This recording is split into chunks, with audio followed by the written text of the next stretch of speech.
여러분 한 주 동안 잘 지내셨죠? 오늘도 어김없이 우리 고3 지체들을 위한 온라인 중보기도 모임에 우리 함께 하신 여러분들 환영하고 축복합니다. 우리는 이 토요 중보 기도 모임 시간에 계속해서 이제 누가의 기도 시리즈에 대한 말씀을 듣고 있는데, 지난 2주 동안에는 이제 누가복음에 기록된 예수님의 기도에 대해서 살펴봤다면, 이제 오늘부터 이제 다음 주가 마지막이에요. 아쉽게 다음 주까지 이제 2주 동안에는 이제 누가가 기록한 또 다른 성경책이죠. 어떤 성경이에요? 어떤 성경이에요 하는데 딱 성경이가 눈에 보였어. 어떤 사도행전이죠. 사도행전에 기록된 이제는 예수님의 기도가 아니고 제자들의 기도에 대해서 살펴보도록 할 겁니다. 사도행전으로 이제 말씀을 넘어오기 전에 우리가 2주 동안 살펴봤던 그 누가복음에서의 장면을 우리 한번 여러분들 머릿속에 한번 떠올려 보세요. 예수님의 기도로 이제 베드로가 위대한 신앙 고백을 하게 되었었죠. 그죠? 주는 그리스도시요 살아계신 하나님의 아들이시니이다. 이 위대한 신앙 고백을 할 수 있었고, 또 예수님께서 기도해 주셨어요. 베드로를 위해서. 사탄의 공격에서 넘어져서 좌절과 절망에 있던 베드로가 회복할 수 있도록 예수님께서 기도해 주셔서 그 기도로 인해서 베드로는 다시금 일어설 수 있었죠. 우리가 이 누가복음의 장면들에서 좀 유의 깊게 살펴봐야 할 것은요, 제자들이에요. 제자들이 어떤 모습에 있었는지. 제자들은 여러분 누가복음에서는 기도하는 사람이 아니었어요. 예수님께서는 어떻게든 기도의 자리로 나아가려 하셨고 어떤 상황에서도 기도하려고 하셨는데 정작 제자들은 기도하지 않았다는 거예요. 그 절정이 어디에서 나오냐면은 겟세마네 동산에서의 기도 장면이거든요. 이 장면이 여러분 예수님이 십자가 바로 지기 직전에 마지막으로 기도하셨던 그 장면이잖아요. 마지막으로 이제 십자가를 지기 전에 예수님께서 심히 괴로워하는 가운데 제자들을 데리고 동산으로 가십니다. 기도하러 가시는 거예요. 그리고 제자들에게 부탁하세요. 깨어서 기도하라고요. 예수님은 그 상태로 이제 땅바닥에 엎드려져서 어떻게 기도하셨냐고 기록됐냐면 흘러내린 땀이 핏방울처럼 되도록 기도를 하셨다고 성경에 기록하고 있어요. 그런데 여러분 제자들은 그때 뭐 하고 있었는지 알아요? 자고 있었어요. 그것도 예수님이 3번이나 제자들을 찾아가서 깨우시면서 부탁을 하셨어요. 제발 나를 위해서 기도를 해다오. 그러나 여러분 제자들은 끝까지 기도하지 않았어요. 그리고 예수님이 잡히시고 십자가에 못 박히신 거예요. 그러니까 이 말씀을 기록한 누가는 어떤 의도로 이런 것을 기록을 했을까요? 마치 이 제자들이 저와 여러분들을 대표하는 그 기도하지 않는 자라는 것을 드러내듯이, 부각시키듯이 예수님과 이렇게 대조하고 비교하면서 이 성경을 쓰고 있단 말이에요. 마치 이 누가의 의도는 기도하지 않는 그 제자들의 모습을 드러내면서 이 말씀을 읽고 있는 저와 여러분들 또한 너희들도 기도하지 않는 자들이야, 이것을 지적하고 있는 것만 같아요. 그래서 마음 한켠이 찔립니다. 그러면 여러분 이대로 제자들은 끝까지 기도하지 않는 자로, 신앙의 실패자들로 성경에 기록되면 이제 영원히 기록되는 거잖아요. 모든 사람에게 다 남겨지는 거잖아요. 이렇게 낙인 찍힌 채로 끝나는 것일까요? 그렇지 않습니다. 이 누가의 기도 시리즈 말씀에 대한 좀 반전이 있어요. 누가복음에서는 전혀 기도하지 않는 모습으로 등장했던 제자들이 사도행전으로 넘어와서는 어떤 모습으로 나와요? 기도하는 자의 모습으로 등장한다는 거예요. 언제부터 기도했을까요? 부활하신 예수님이 제자들에게 말씀하세요. 너희들 성령을 기다리거라. 예루살렘에 남아서 흩어지지 말고 예루살렘에 남아서 성령을 기다리거라. 이 말씀을 하시고 하늘로 승천하세요.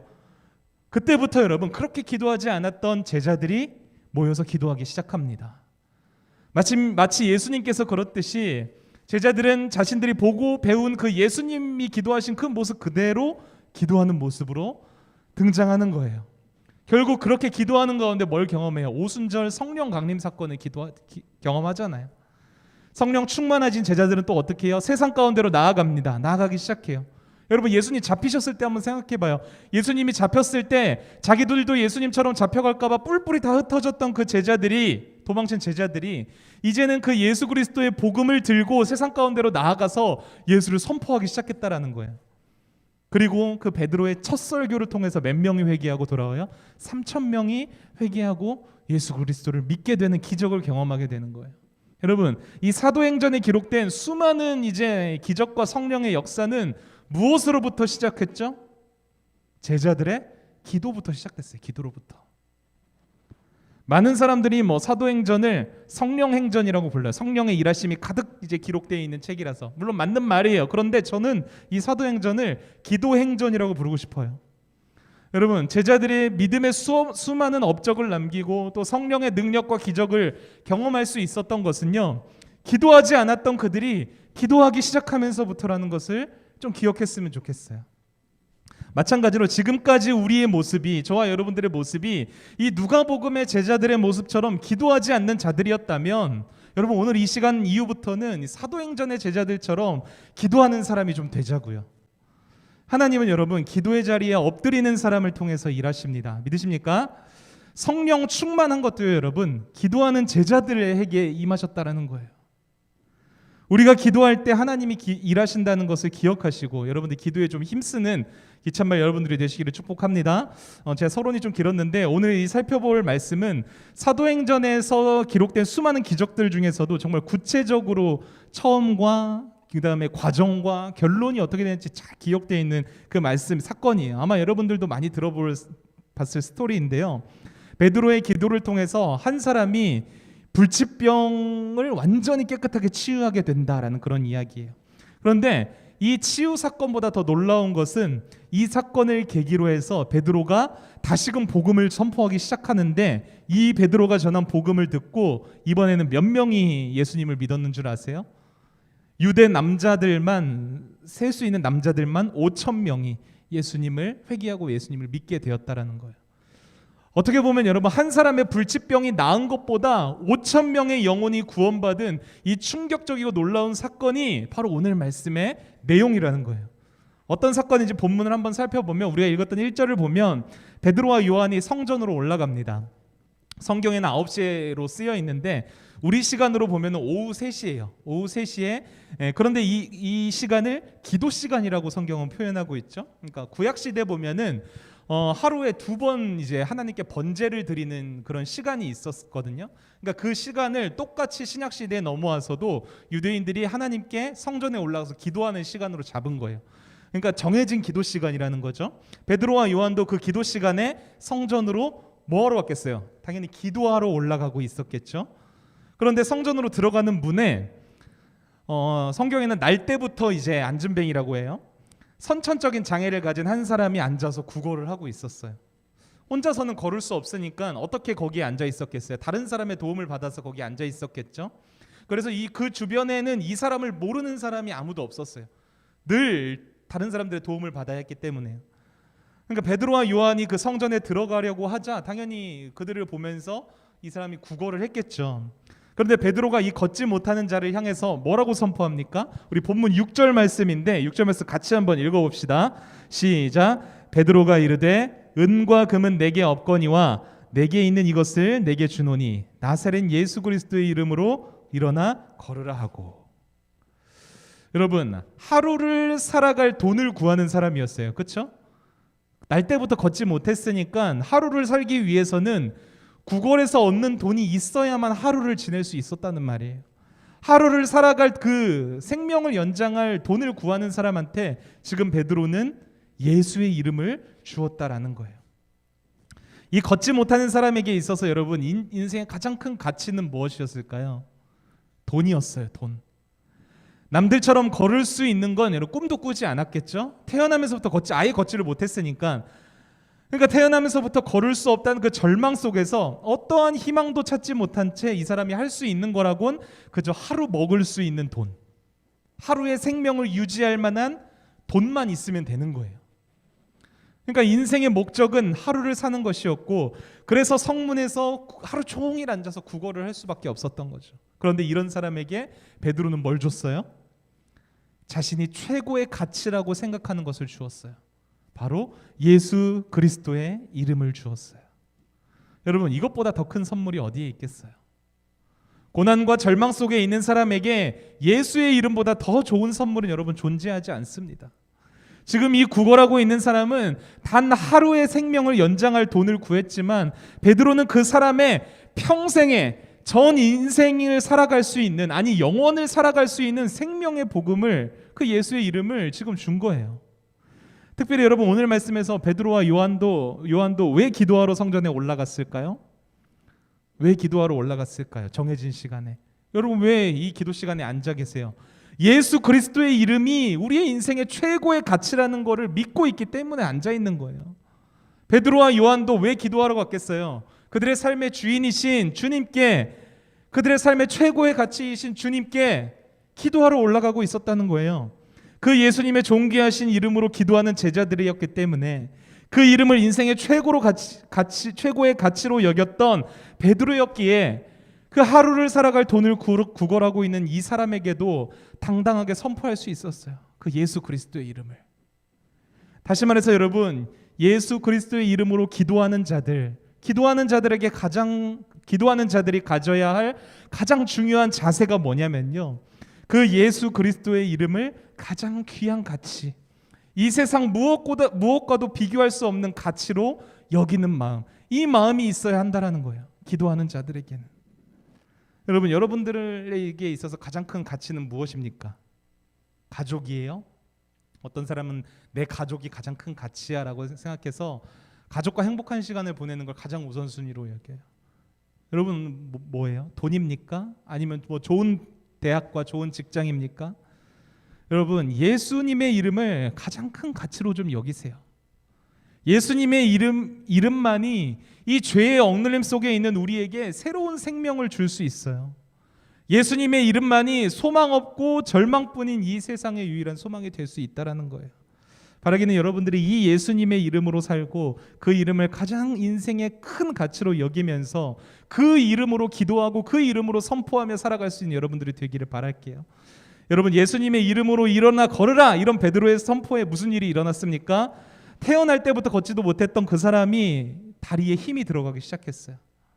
심지어 8절을 보니까 일어설 뿐만 아니라 걷기도 하고 뛰기도 했다, 이렇게 기록하고 있어요. 절망적인 상황 가운데 하루하루를 구걸하면서 살았던 이 비참한 인생 가운데 참된 가치이고 참된 소망이신 예수 그리스도의 이름이 들어오게 되니까 새로운 삶을 살게 되는 거예요. 그리고는 뭐합니까? 하나님을 찬양하기 시작해요. 뛰어다니면서. 그 모습을 지켜보고 있던 유대인들이 충격을 받습니다. 당연히 이런 기적을 일으킨 베드로에게로 다 시선이 향하게 되겠죠. 베드로에게 있는 어떤 능력이 이런 기적을 일으켰을까? 궁금증이 생겼을 거예요. 그리고 이 소식을 들은 수많은 다른 곳에 있었던 유대인들도 크게 놀라면서 솔로몬의 행각으로 모여들기 시작합니다. 바로 이때 베드로가 그들 앞에 서서 말하기 시작해요. 여러분, 놀라지 마십시오. 나의 능력과 나의 경건으로 이 사람을 치료한 것이 아닙니다. 당신들과 같은 유대인이 십자가에 달아 죽였으나 하나님께서 부활시키신 그 생명의 주, 영화롭게 된 예수 그리스도께서 이 사람을 치료하신 것입니다. 이렇게 선포했어요. 그리고 베드로는 사람들에게 예수님을 십자가에서 죽인 죄를 회개하고 용서받으라고 강력하게 권면했어요. 당신들이 십자가에 못 박아 죽인 예수 그리스도의 이름을 믿어야지만, 회개하고 그 이름을 붙들어야지만 당신들도 새로운 생명의 삶을 살아갈 수 있습니다. 여러분, 지금 이 베드로가 하는 말이 뭐예요? 사람들은 다 착각했어요. 베드로가 엄청난 능력을 가지고 엄청난 기적을 가진 사람이라고 착각했어요. 그런 사람들에게 베드로가 뭐라고 선포해요? 여러분, 저는 아무것도 아니에요. 이 기적을 행하신 분도 예수 그리스도이시고 단지 저는 이 예수 그리스도의 증인일 뿐입니다. 베드로의 고백이 어떤 고백이요? 오직 주님만 높이는 그 겸손의 고백이었다는 거예요. 여러분, 바로 이 베드로의 고백이 기도하는 자가 가져야 할 중심이라는 거예요. 나를 낮추고 그리스도를 높이는, 그게 바로 겸손이에요. 주님의 음성에 낮은 자의 자세로 엎드려서 그 말씀에 순종하고자 하는 겸손, 나를 통해 이루어 주신 그 주님의 일하심을 보면서 철저하게 주님께만 영광을 올려드리는 겸손, 이러한 겸손이 기도하는 자에게 필요한 중심이라는 거예요. 여러분, 사실 이 기도라는 말 자체가 어떤 뜻을 가지고 있어요? 내 뜻을 접고 하나님의 뜻 앞에 복종하는 그 겸손과 낮아짐, 이게 바로 기도의 본질 아니겠어요? 그런데 우리는 이 사실을 너무나도 자주 잊어버리고 있어요. 기도하다가도 어느새 정신 차려보면 어느새 또 내가 원하는 것을 하나님께 막 구하고 있어요.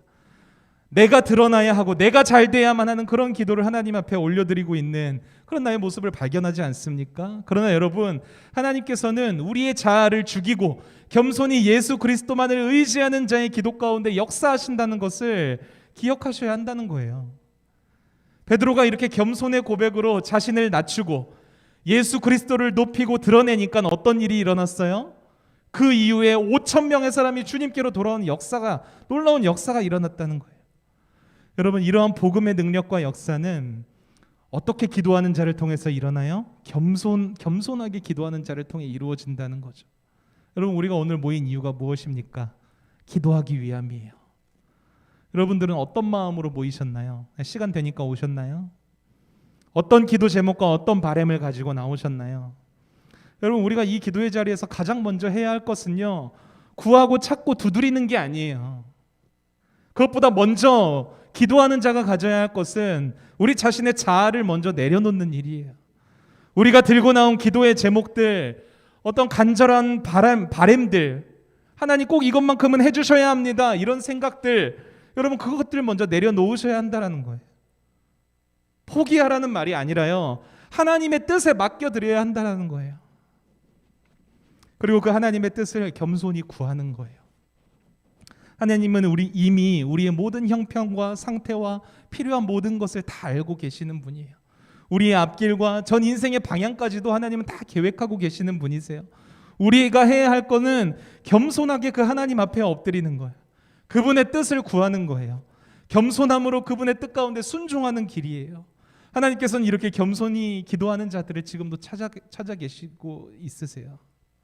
여러분, 베드로의 기도를 통하여서 5천 명의 영혼이 주님께로 돌아오는 역사가 있었듯이 우리가 오늘이 드리는 겸손의 고백, 겸손의 기도를 통해서 하나님께서 우리가 생각지도 못했던 그런 놀라운 일을 우리 가운데 이루어 주실 거예요.